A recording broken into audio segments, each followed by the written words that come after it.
কড়া শাস্তির কথা বলেছিলেন মুখ্যমন্ত্রী শুভেন্দু অধিকারী এবং কি পরিস্থিতি কিভাবে তদন্ত চলছে সিটের সঙ্গে বৈঠক করেছেন, যে স্পেশাল ইনভেস্টিগেটিং টিম হয়েছে তার সঙ্গে বৈঠক করেছেন মুখ্যমন্ত্রী শুভেন্দু অধিকারী এসটিএফ অফিস থেকে।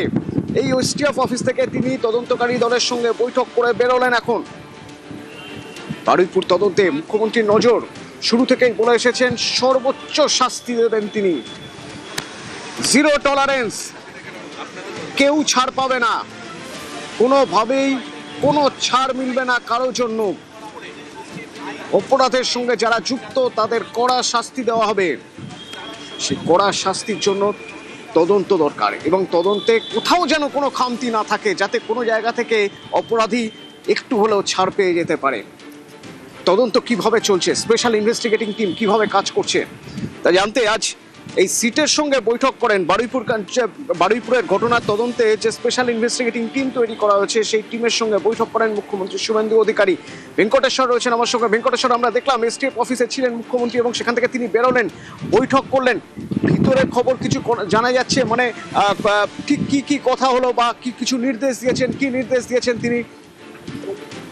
দেখো, মুখ্যমন্ত্রী শুভেন্দু অধিকারী সল্টলেকের যে এসটিএফ অফিস সেখানেই উচ্চপদস্থ পুলিশ আধিকারিকদের সঙ্গে বৈঠক করেন এবং মূলত এখনো পর্যন্ত আমরা যেটা জানতে পারছি যে বারুইপুর কাণ্ড সহ রাজ্যের একাধিক আইন শৃঙ্খলা পরিস্থিতি নিয়েই মুখ্যমন্ত্রী পুলিশ আধিকারিকদের সঙ্গে বৈঠক করেছেন। তুমি জানো যে বারুইপুর ঘটনার পরপরই সেই ঘটনার তদন্তে টিম গঠন করা হয়েছে এবং আলাদাভাবে এসটিএফ তারাও কিন্তু ঘটনার তদন্ত দেখছেন। সামগ্রিকভাবে বারুইপুর এবং রাজ্যের আইন শৃঙ্খলা পরিস্থিতি নিয়েই মূলত মুখ্যমন্ত্রী উচ্চপদস্থ যারা পুলিশ আধিকারিক ছিলেন তাদের সঙ্গে বৈঠক করেছেন। কিছুক্ষণ আগেই মুখ্যমন্ত্রী এসটিএফ এর যে অফিস সেখান থেকে তিনি বেরোলেন এবং সেখান থেকে বেরিয়ে সংবাদ মাধ্যম যখন তার কাছে জানতে চান যে কি নিয়ে বৈঠক বা বৈঠকের বিষয় নিয়ে, মুখ্যমন্ত্রী শুধু বলেন যে এখানে কিছু বলবো না, আমি বারুইপুর যাব, সেখানেই বলবো। অর্থাৎ রাজ্যের আইন শৃঙ্খলা এবং বারুইপুর কাণ্ডের একদিকে যেমন তদন্তের অগ্রগতি সেই সামগ্রিক বিষয় নিয়ে মুখ্যমন্ত্রী বৈঠক করেছেন। এবং তুমি জানো যে মুখ্যমন্ত্রী প্রথম দিন থেকে, সরকারে আসার প্রথম দিন থেকে তিনি জানিয়েছেন যে জিরো টলারেন্স নীতি, অর্থাৎ বারুইপুর কাণ্ড হোক বা রাজ্যের অন্যান্য এই যে নবদিগন্ত ভবন সেটাই এসটিএফ এর অফিস এবং এখানেই মুখ্যমন্ত্রী পুলিশ কর্তাদের সঙ্গে তিনি বৈঠক করছেন এবং বারুইপুর যাবেন শুভেন্দু অধিকারী মুখ্যমন্ত্রী, তিনি সেখানে এসপি অফিসে যাবেন। তার আগে স্পেশাল ইনভেস্টিগেটিং টিমের সঙ্গে বৈঠকটা সেরে নিলেন এখানেই এই এসটিএফ এর অফিস থেকেই স্পেশাল ইনভেস্টিগেটিং টিমের সঙ্গে বৈঠক সারলেন। এবার যাবেন বারুইপুরের এসপি অফিসে, সেখান থেকে রয়েছেন আমার সঙ্গে রৌনক রয়েছেন। রৌনক, একবার কথা বলতে চাইবো এই বারুইপুর এসপি অফিসে তিনি আসছেন, শুভেন্দু অধিকারী আসছেন। শুভেন্দু অধিকারী নির্যাতিতার মা বাবার সঙ্গেও কথা বলবেন, নিহত নাবালিকার মা বাবার সঙ্গেও কথা বলবেন। এলাকার মানুষ, তাদের মধ্যে একটা ক্ষোভ ছিল, এখনও তারা বলছেন যে পুলিশ ঠিকমতো তদন্ত করছে। তাদের একটাই দাবি, একটাই বক্তব্য, এই ঘৃণ্যতম ঘটনার চরম শাস্তি দরকার। কি অবস্থা দেখছো তুমি ওখানে এখন? দেখা একেবারে পরিবারের তরফ থেকে পুরোপুরি প্রশাসনের ওপর আস্থা রাখা হয়েছে এবং যেটা সময়সূচি রয়েছে 1:30টার মধ্যে এই বারুইপুরে যে সুপারিনটেন্ডেন্ট অফ পুলিশের অফিস সেখানে এসে পৌঁছাবেন মুখ্যমন্ত্রী শুভেন্দু অধিকারী এবং তারপরে বারুইপুর পুলিশ থেকে শুরু করে পশ্চিমবঙ্গ পুলিশের যে উচ্চপদস্থ আধিকারিক রয়েছে, সিনিয়র অফিসার্স, তাদের সঙ্গে একটি বৈঠক হওয়ার কথা রয়েছে এবং পরবর্তীতে নির্যাতিতার পরিবারের সঙ্গে তিনি কথা বলবেন। তাদের যে অভিযোগ, তাদের যে সরকারের কাছে আবেদন, সেই বিষয়গুলি তিনি শুনবেন।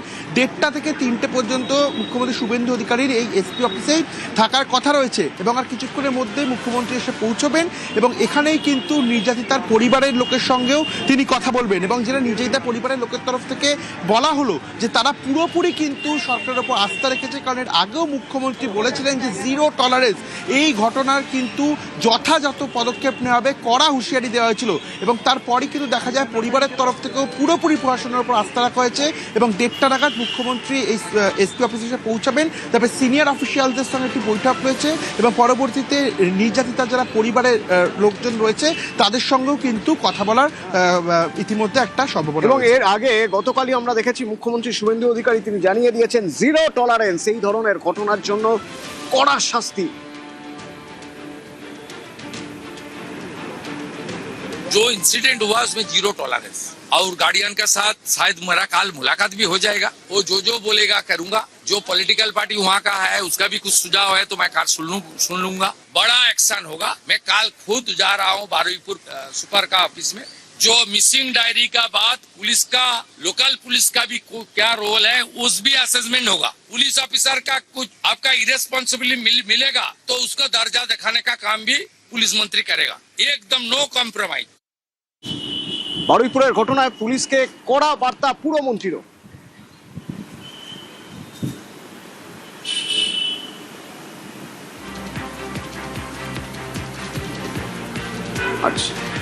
আজ নির্যাতিতার নিহত নাবালিকার বাড়িতে গিয়ে তাদের পরিবারের সঙ্গে দেখা করেন পুরমন্ত্রী এবং স্ট্রিক্ট অ্যাকশন নিতে হবে, পুলিশকে কড়া বার্তা।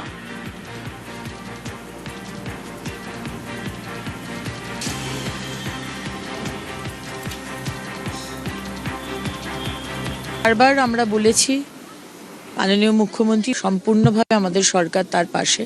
সারা বাংলার মানুষকে কথা দিচ্ছি, শুধু এই ঘটনা নয়, যা ঘটনা যদি ঘটে মহিলার ওপর অত্যাচার ইনক্লুডিং এই ঘটনাটা, দৃষ্টান্তমূলক শাস্তি হবে। মাননীয় মুখ্যমন্ত্রী যেটা বলেছেন, যদি দেখা যায় যে পুলিশ প্রশাসনও অ্যাকশন নেননি, তিনি কিন্তু বরদাস্ত করবেন না। সো তদন্তে যদি কারুর নাম উঠে আসে যে তারা কোঅপারেট করেনি, গড হেল্প ইউ, এ চলে গেছে তাকে তো ফিরিয়ে আনতে পারবো না। আগে মহিলার ওপর অত্যাচার হয়েছে, বিচার হয়নি। এই সরকারে সেটা হবে না। সে 8 বছর হোক আর 80 হোক, কিভাবে শাস্তি আপনাদের দেওয়া হবে সেটা সমাজ দেখতে পাবে।